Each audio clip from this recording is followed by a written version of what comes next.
there goes the timer. Hello, everybody. I feel like I'm at a news desk. Uh, in today's news, Film at 11. Today is January 1st, 2019. It's my day 2.235. And as you can tell by the background behind me, I have shifted my furniture a little bit, moved my stuff around. Just needed a little bit of a change, and we'll see how it pans out. Real quick, couple of things. Obviously, Happy New Year. If you're watching this for the first time or second time, Happy New Year again. Just want to touch base real quick. Couple things. As far as the blog goes, I guess the biggest thing I can share with you is that I have had my first orgasm post-op. And that's really, really cool. I'm a late bloomer, I suppose. Had my GCS in March of 2018. And I don't know how that is between now and then. Let's see, March would be 3, 9, well, almost 11, 10 months ago, I guess.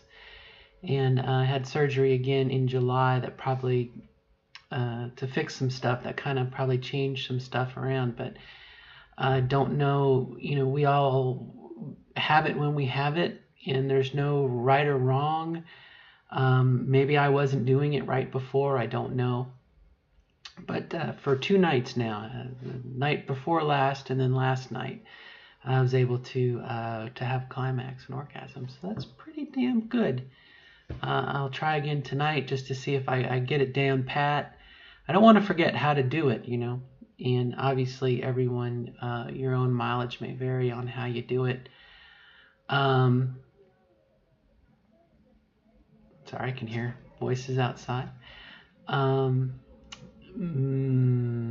I'd like to tell you how I did it, but I don't know if that's really appropriate for the YouTube channel. I think it's been said that a woman's orgasm is a lot of different factors, spiritual, emotional. The planets have to be in the right alignment, and just the right frame of mind. And I just didn't give up, and stimulate different ways, and I can only say try different things and see what happens. Supposedly, and I believe it's Dr. Gwynn or Mick Gwynn, and I'm going to say up in Cincinnati or thereabouts. I don't know that for a fact. Supposedly, she has a really good pre-op sexual primer that I've been trying to get my hands on, and some friends of mine that had surgery with her, and I guess they're not sharing, so it reminded me somewhat about the alchemists of old who were trying to, change lead into gold, and they wouldn't share what they knew. It kind of gets a little frustrating. So I guess in that lane, I should share a little bit about what I do or have done. Usually a little bit of 2-finger stimulation on the clitoris, a little bit of rubbing, a little bit of tapping. And I don't have it handy. Use the phone here. I have a little itty bitty vibrator, and actually has a suction head on it. And stick it under the clitoris and kind of wiggle it till it feels good, and wiggle, wiggle, wiggle, wiggle, round and round she goes. And for me, mentally, it reminds me of a mushroom. I can feel the old, what would be the clitoris. It feels like it blooms up like a mushroom, I guess, from all the stimulation. And the others just gets right on there, and it's like, woo, like a mushroom cloud, just. And that's the ejaculation that goes off. It did scare me the first time it happened. I was like, oh my gosh, I'm bleeding. And it was almost like what used to be the pre-cum. And we're probably more graphic than you care. No semen in it. And I talked with Dr. Gallagher, my surgeon, and she said that The first few times there's some liquid, and then it gets progressively less and less. And she said you could probably count on about 5 milliliters each time down the road. And so it was kind of neat. It was kind of neat. And she said it comes out the urethra, which I guess is the pee-pee hole. So it's kind of neat, kind of neat. And again, your mileage may vary. Everyone's different. To get myself mentally prepared, golly, I think about being with someone and being stimulated. I think about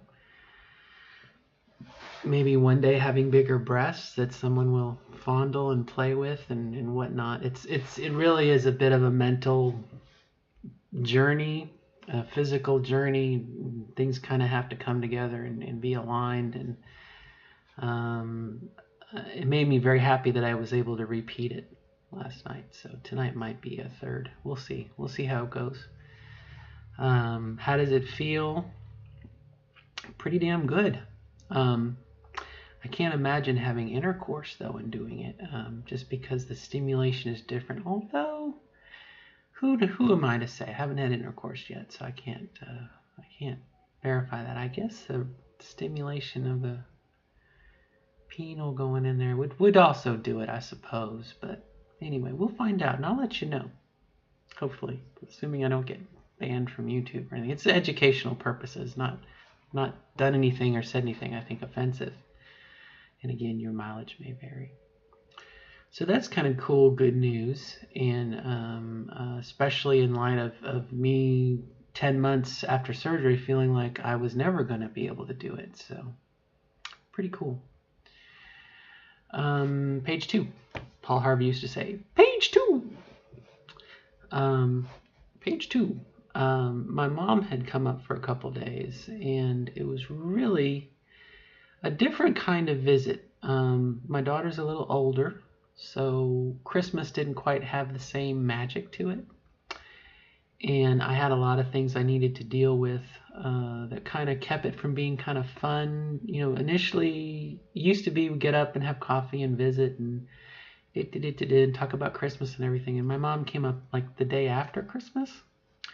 And so it was really kind of, we missed the Christmas hoopla, and then afterwards, a lot of running around, and I'm still trying to get caught up on cortisol and sleep and everything. So really kind of a weird, it wasn't quite the whole gung-ho Christmas that it has been in the past. But something that my mom said last night, as you know, her last night here, she said to me that she felt a lot closer to the woman that I am than previously. And she felt like before it was a bit of a mother-daughter conversation, and now it's two women. She said she feels like I'm a grown-up woman now, which is pretty damn good. Seeing as how I've only been a woman for 2.5 years. I feel like a little 2.5-year-old girl sometimes. Hormones, but again, a little different relationship, a little different perspective. And I told her, I said, you know, I had my first orgasm last night. She was happy and talked to me and was telling me of her tricks and tips and experiences and everything. So again, it was really kind of different. It was more like two women talking than whatever. And that really is about it. And today being the first day she's been back or left this morning, it's been kind of a sad day, kind of a dark, dreary day. And I moved my furniture around kind of day. And that's it on that. Still not sleeping through the night all the way, but getting better. Still doing Dr. Wilson's adrenal, whatever the hell it is, protocol. And I think that is helping. What else is going on? Transition-wise, you know, I had to laugh. I decided about an hour ago to go change in some games and get a new game for my Switch. And, you know, I just grabbed my purse and a cardigan and left. I didn't wear a bra. I didn't shave. I have not shaved for 2 days. Didn't do makeup or anything, and just went. And you can hear the sandpaper on my face and everything.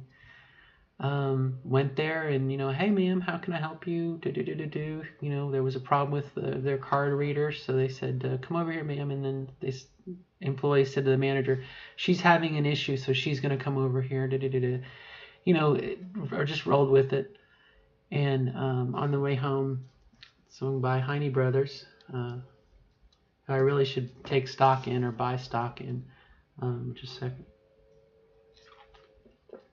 And, here I am, like the woman who doesn't care how she looks, as you can tell.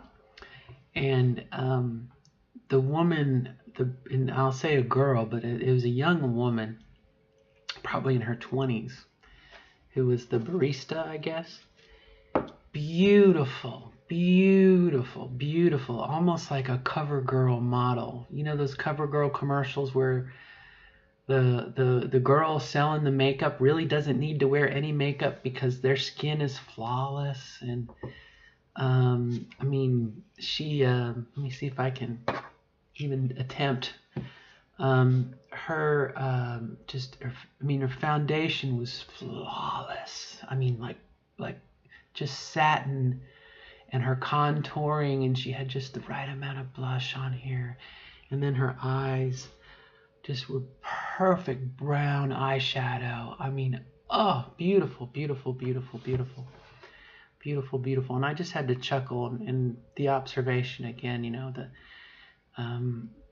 the girls who don't really need to wear makeup, they're the ones who usually get into it, and then you look at them like, oh, it must be the makeup, no, it's naturally beautiful, the makeup just accentuates it, I suppose. But boy, I was just amazed, we could only hope to be as pretty as that. And really that was just about it. I had an old dream pop up.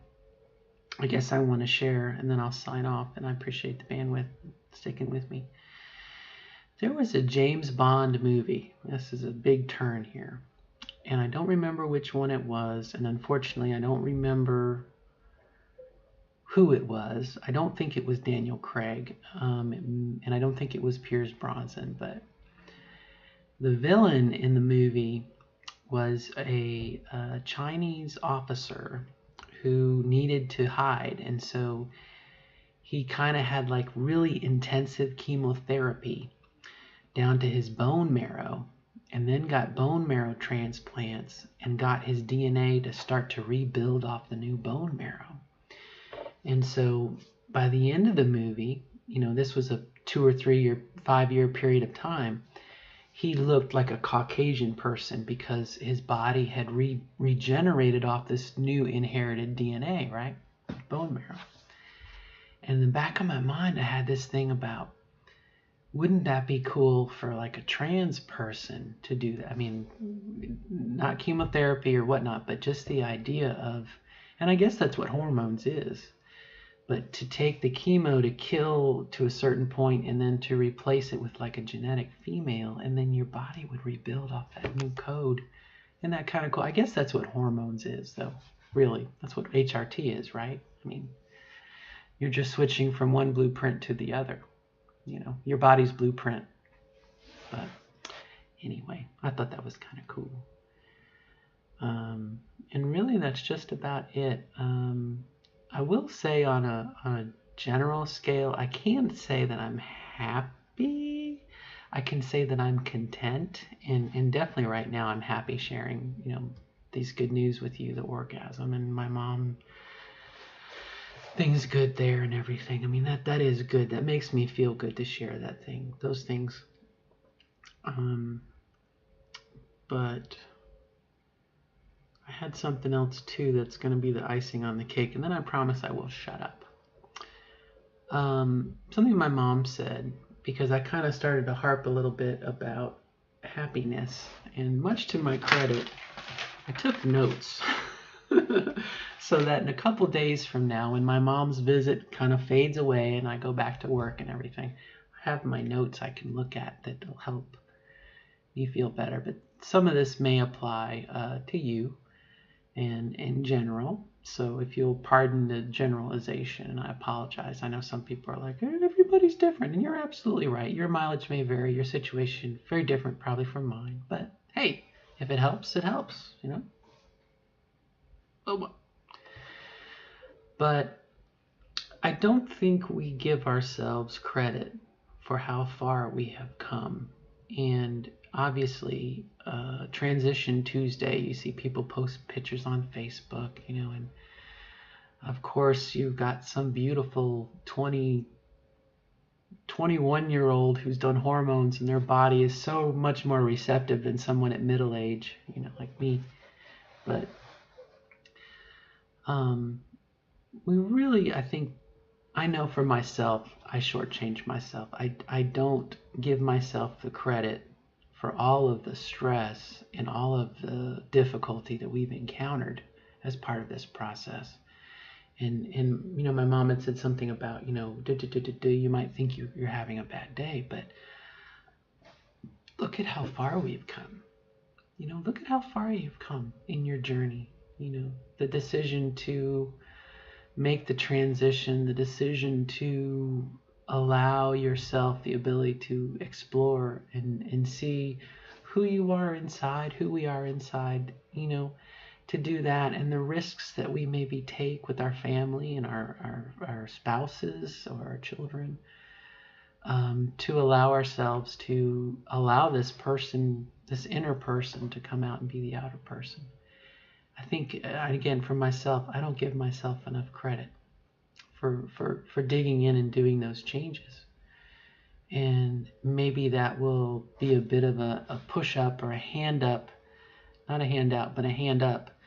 You know, if you're feeling like maybe things aren't going your way or things aren't as good as they could be, you know, think about how far you've come in your journey. And you may have miles and miles to go, as you know, miles and miles to go before I sleep, as the poem goes. But, you know, give yourself the credit for the mileage that you've done. And I'll try to remember to do the same. And, you know, some things seem so monumentally huge and stressful and terrible. Again, I'm guilty. It's more for me. Things with my job, maybe, when I feel like I'm outclassed or unable to do it.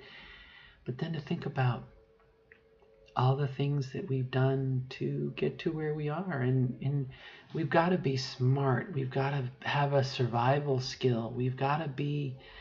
I mean, maturity. There's so many things that, again, when I'm off my rocker a little bit and I doubt myself, I wish I could remember, and that's maybe why I'm making the video too, is to say, you know, remember all the things we've done, and it's proof that we are able to you know, don't give up, keep trying, keep at it, maybe. All right, my friends, 20 minutes. Good luck to you, and I wish you all the best of luck in becoming your authentic self, becoming the person you want to be as you define it. You are your best guide for that. So until next time, good luck, and we will see you later.